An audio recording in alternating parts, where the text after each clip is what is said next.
नमस्कार, मैं हूं किरण यादव और आज की इस वीडियो में बात करेंगे देश और दुनिया से जुड़ी तमाम बड़ी खबरों के बारे में। यूपी के गोंडा में गुरुवार दोपहर 2:37 पर चंडीगढ़ डिब्रूगढ़ एक्सप्रेस की 21 बोगियां पटरी से उतर गई। इनमें एसी की 5 बोगियां थी, 3 बोगियां पलटी खा गई। हादसे में 4 यात्रियों की मौत हो गई, जबकि 25 से ज्यादा यात्री घायल है। ट्रेन चंडीगढ़ से डिब्रूगढ़ जा रही थी। हादसा जिल्हाई रेलवे स्टेशन के बीच गोसाई डिहावा में हुआ है। सूचना मिलते ही रेलवे अफसर मौके पर पहुंचे, रेस्क्यू ऑपरेशन शुरू किया। एसडीआरएफ की टीमें भी अभी मौके पर मौजूद है। ट्रेन के अंदर फंसे लोगों को बोगियां काटकर निकाला गया। पूर्व उत्तर रेलवे के सीपीआरओ पंकज कुमार ने बताया, लोको पायलट ने एक्सीडेंट के पहले धमाके की आवाज सुनी थी। वहीं रेल मंत्रालय ने मृतकों के परिवार को 10 लाख रुपए मुआवजे का ऐलान किया है, तो वहीं गंभीर घायलों को 2.5 लाख और मामूली घायलों को 50,000 रुपए की मदद दी जाएगी। नीट यूजी परीक्षा रद्द होगी या फिर नहीं, इस पर सुप्रीम कोर्ट में गुरुवार को भी फैसला नहीं किया गया। कैंडिडेट्स को अभी और इंतजार करना पड़ेगा। बीते कल 4 घंटे की सुनवाई चली और इस दौरान अदालत ने एनटीए को निर्देश दिया है कि वो सभी कैंडिडेट्स के रिजल्ट शनिवार की दोपहर 12 बजे तक वेबसाइट पर अपलोड करें। रिजल्ट सेंटर वाइज और सिटी वाइज होना चाहिए। कोर्ट ने कहा कि रिजल्ट अपलोड करते वक्त उम्मीदवार की पहचान जाहिर न की जाए। सुप्रीम कोर्ट ने सोमवार तक काउंसलिंग पर रोक लगाने से इनकार कर दिया। सॉलिसिटर जनरल तुषार मेहता ने कहा, काउंसलिंग में कुछ समय लगेगा और आपको बताते चले कि अगली सुनवाई अब इस पूरे मामले को लेकर 22 जुलाई को होगी। श्रीलंका के दौरे के लिए टीम इंडिया ने बड़ा ऐलान किया है। T20 सीरीज में कप्तानी करेंगे सूर्य कुमार यादव। बड़ी खबर ये है कि हार्दिक पांड्या अब T20 टीम में उप कप्तान भी नहीं है। उनकी जगह शुभमन गिल को ये जिम्मेदारी सौंपी गई है। शुभमन गिल को वनडे टीम का भी उप कप्तान बनाया गया है। वनडे सीरीज की बात करें तो रोहित शर्मा कमान संभालेंगे और विराट कोहली भी वनडे सीरीज में नजर आएंगे। हेड कोच गौतम गंभीर की कोचिंग में ये टीम इंडिया की पहली सीरीज होगी। एनसीपी यानी कि शरद चंद्र पवार के प्रवक्ता क्लाइड क्रेस्टो ने बड़ा दावा किया है। कहा कि भाजपा अजीत पवार गुट से महाराष्ट्र में महायुति गठबंधन छोड़ने को कह रही है। क्रेस्टो ने 17 जुलाई को आरएसएस से जुड़ी एक मराठी साप्ताहिक मैगजीन में छपी हुई रिपोर्ट के हवाले से ये बयान दिया है। क्रेस्टो ने कहा है कि भाजपा को एहसास हो गया है कि अजीत पवार के साथ गठबंधन में पार्टी चुनाव नहीं जीत सकती है। दरअसल साप्ताहिक मैगजीन विवेक की रिपोर्ट में कहा गया है कि साल 2023 में एनसीपी के साथ गठबंधन के बाद से ही जनता की भावनाएं भाजपा के खिलाफ तेजी से बढ़ी है, जिसके कारण हाल ही में हुए लोकसभा चुनाव में पार्टी का खराब प्रदर्शन रहा और भाजपा चुनाव हार गई।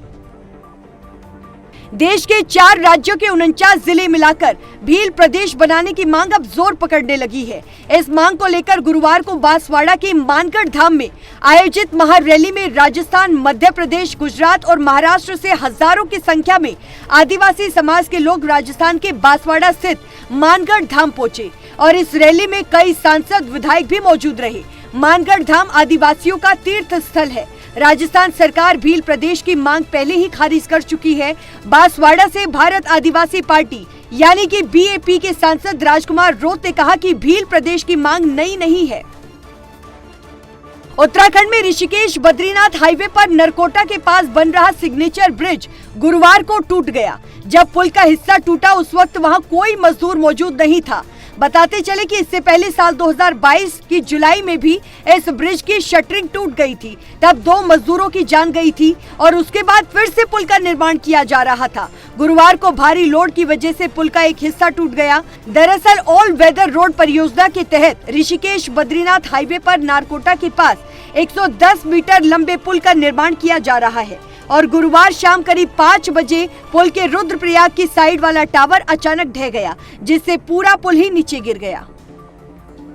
ट्रेनी आईएएस ऑफिसर पूजा खेड़कर की मां मनोरमा को पुणे ग्रामीण पुलिस ने किसानों को धमकाने के आरोप में गिरफ्तार कर लिया है।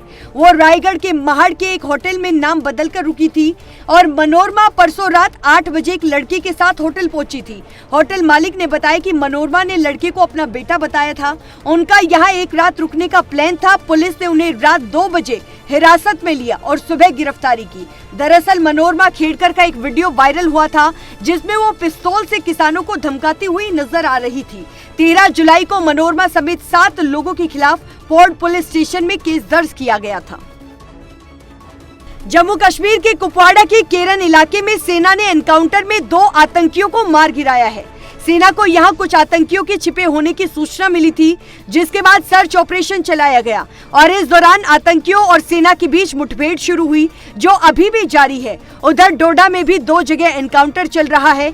गुरुवार की सुबह आतंकवादियों के हमले में 2 सैनिक घायल हो गए और सेना के अधिकारियों ने बताया कि कासीगढ़ इलाके के जद्दन बाटा गाँव में बुधवार देर रात स्कूल में बने अस्थायी सुरक्षा शिविर पर आतंकियों ने गोलीबारी की। इसमें 2 जवान घायल हुए। सेना ने फायरिंग की तो आतंकी जंगल की ओर भागे। वहां सेना ने उन्हें घेर रखा है। यहां सेना और आतंकियों के बीच रुक रुक कर फायरिंग हो रही है, तो वहीं जिले में एक अन्य जगह पर भी एनकाउंटर जारी है। गुजरात में चांदीपुरा वायरस से संक्रमित मरीजों के मामले लगातार बढ़ते जा रहे हैं। गुरुवार को राजकोट में 3 और पंचमहल जिले में 1 बच्चे की मौत हुई है। इस तरह पिछले 8 दिनों में मरने वाले मरीजों की संख्या बढ़कर 19 हो गई है। अब तक राज्य के 13 जिलों यानी कि महिसागर, साबरकांठा, अरवली, खेड़ा, महिसाणा, अहमदाबाद, गांधीनगर, राजकोट, सुरेंद्रनगर, पंचमहल, जामनगर, मोरबी और हिम्मतनगर में चांदीपुरा वायरस के 31 लोग संदिग्ध केस सामने आए हैं। इनमें से 5 बच्चों का इलाज चल रहा है और मामले की गंभीरता को देखते हुए गुजरात के मुख्यमंत्री भूपेंद्र पटेल ने गुरुवार दोपहर आपात बैठक बुलाई। यूपी पुलिस ने कावड़ मार्ग पर अपना नाम लिखने के दुकानदार को आदेश दिए हैं। उत्तर प्रदेश में 22 जुलाई से शुरू हो रही कावड़ यात्रा पर प्रशासन विवादों में घिरता जा रहा है।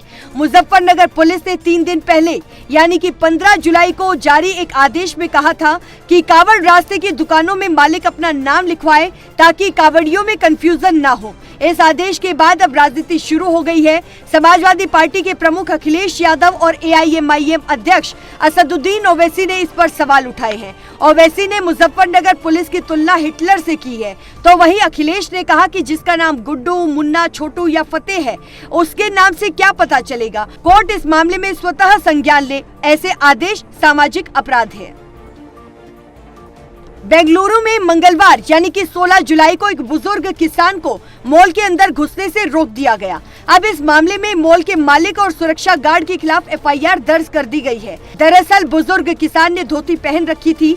गार्ड्स ने कथित तौर पर उन्हें पैंट पहनकर आने के लिए कहा था। इस घटना का वीडियो सोशल मीडिया पर भी खूब वायरल हो रहा है। इसमें दिखाई दे रहा है कि किसान अपने बेटे के साथ GT मॉल में एंट्री ले रहा था। उसी वक्त सुरक्षा गार्ड्स ने उन्हें रोक दिया और इसके बाद मैनेजमेंट ने नियमों का हवाला देते हुए बताया कि धोती पहने किसी भी व्यक्ति का प्रवेश नहीं दिया जाएगा। उत्तर प्रदेश में नेपाल से सटे 20 जिलों में पिछले 4 से 5 दिनों से बाढ़ के हालात बने हुए हैं। करीब 20 लाख की आबादी पानी से घिरी हुई है। राज्य में पिछले 24 घंटे में बारिश की वजह से हुई दुर्घटनाओं में 10 लोगों की मौत हुई है। गोरखपुर में राप्ती खतरे के निशान से ऊपर बह रही है। 60 से ज्यादा गांव डूब गए हैं। यहाँ पर 3 बच्चियों की गड्ढे में डूबने से मौत हो गई है। वहीं वाराणसी में गंगा के उफान पर होने से 15 से ज्यादा घाट डूब गए हैं। उधर बिहार में भी नेपाल से सटे इलाकों का यही हाल है।